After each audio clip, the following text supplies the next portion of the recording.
అందరికీ నమస్కారము. జయ శ్రీకృష్ణ. అందరూ సుఖ సంతోషాలతో వర్ధిల్లాలని ఆ కృష్ణ పరమాత్మని ప్రార్థిద్దాము.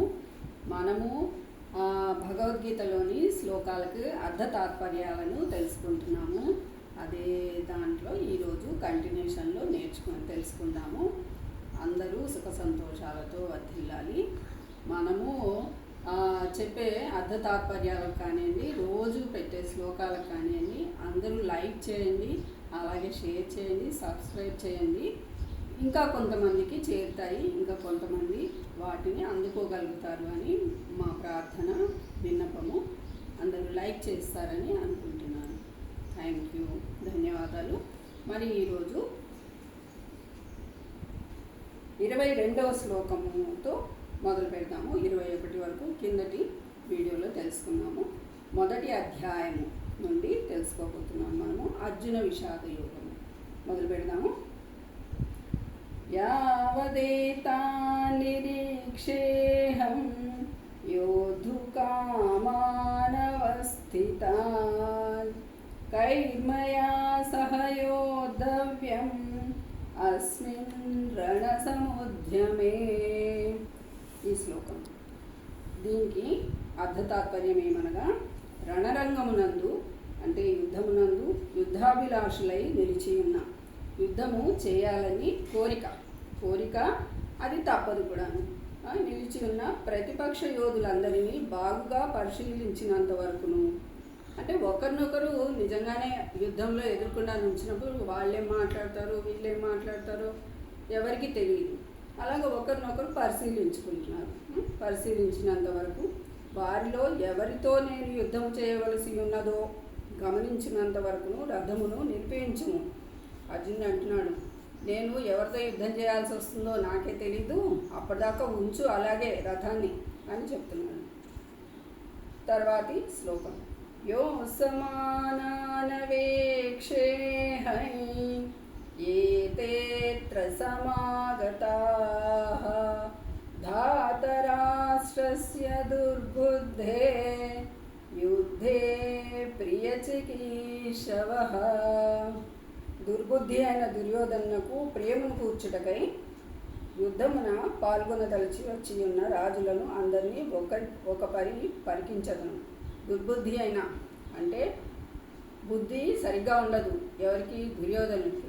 ఎప్పుడు కూడా దురాలోచనలే చేస్తుంటాడు ఆయన.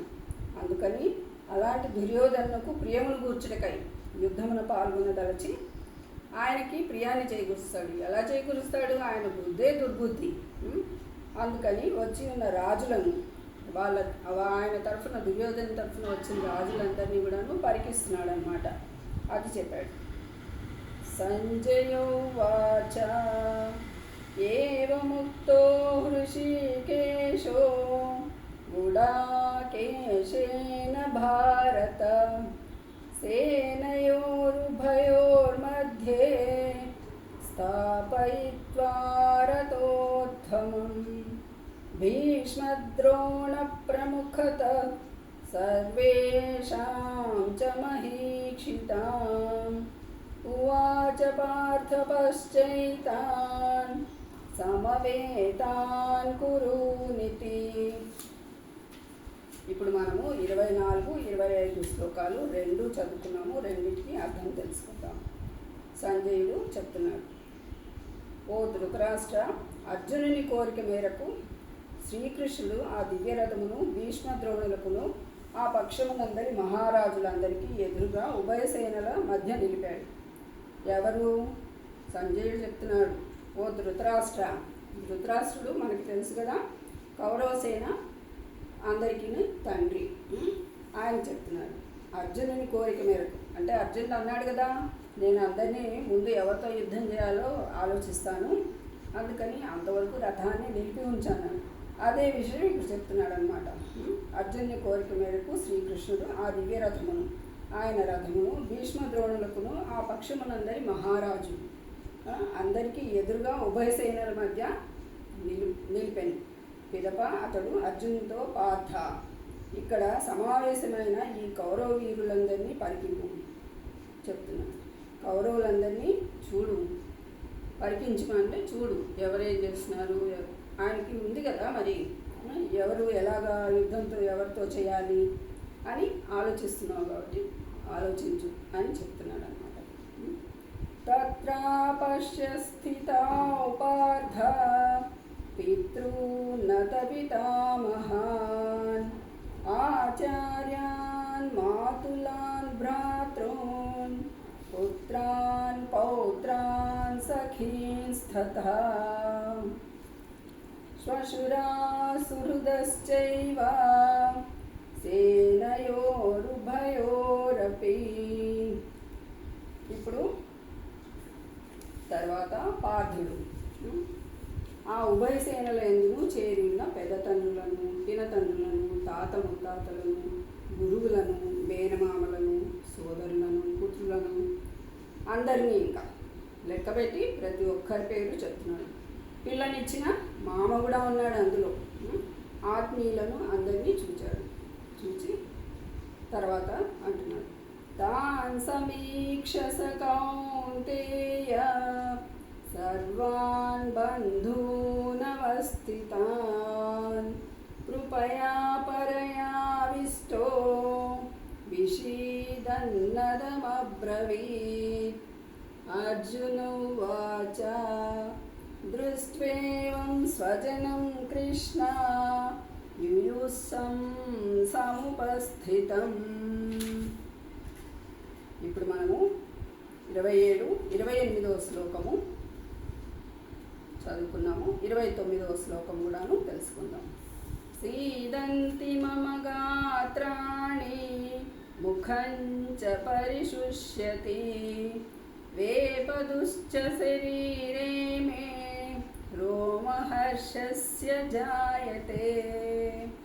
అర్జునుడు చెప్తున్నాడు, ఓ కృష్ణ, సమరోత్సాహముతో రణరంగమున నిలిచి ఉన్న ఈ స్వజన సమూహమును, అంటే రణరంగమున యుద్ధం చేయాలని అందరూ చాలా ఉత్సుకతతో ఎదురు చూస్తున్నారు. ఈ స్వజన సమూహమును చూచి నా అవయవములు శిథిలమగుచున్నవి. అందరూ కావలసిన వాళ్ళు కదా, అందుకని ఆయన వాళ్ళందరినీ చూసి టెన్షన్ ఫీల్ అవుతున్నాడు. మన లాంగ్వేజ్లో చెప్పుకోవాలంటే శిథిలమగుచున్నది, నోరు ఎండిపోతున్నది. వాళ్ళందరినీ చూసి భయం వేస్తుంది. అయ్యో, మన వాళ్ళతో మనం యుద్ధం చేస్తున్నామా అని ఒక భయం ఏర్పడింది. శరీరంలోని వణుకు గగుడుపాడు కలుగుతున్నది అని తెలియజేస్తున్నాడు కృష్ణుడు. గాంధీవం సంస్కృతే హస్తాత్ పక్షైవ పరిదహ్యతే న చ శక్నోమవ్యవస్థాతుం భ్రమతీవ చ మే మనః. గాంధీవము చేతి నుండి జారిపోతున్నది. గాంధీవం అంటే గాంధీవం అనే ధనుస్సు చేతి నుండి జారిపోతున్నది. అతను పట్టుకున్న బాణాలు వేసే ధనుస్సు చేతి నుంచి జారిపోతున్నది. ఆ భయంతో చర్మము తప్పించిపోతున్నది. మనం ఏదైనా చూడరాని చూస్తుంటే మనకి చర్మం మీద ఎలాగైతే గూస్ బంప్స్ అంటారు అలా వస్తుంటాయో అలాగా అనిపిస్తున్నది ఆయనకి. మనస్సు భ్రమకు గురవుతున్నది కనుక ఇక్కడ నిలబడలేకపోతున్నాను అని అంటున్నాడు. మరి అంతటి మహామహారథులు అందరూ ఉన్నారు కాబట్టి అలా భయపడుతున్నాడు ఆయన, నిలబడలేకపోతున్నానని చెప్తున్నాడు. ఇంతటితో మనము ఈ శ్లోకం వరకు తెలుసుకున్నాము. 30వ శ్లోకం వరకు తెలుసుకున్నాము. ముగింపు శ్లోకంతో ముగిద్దాము.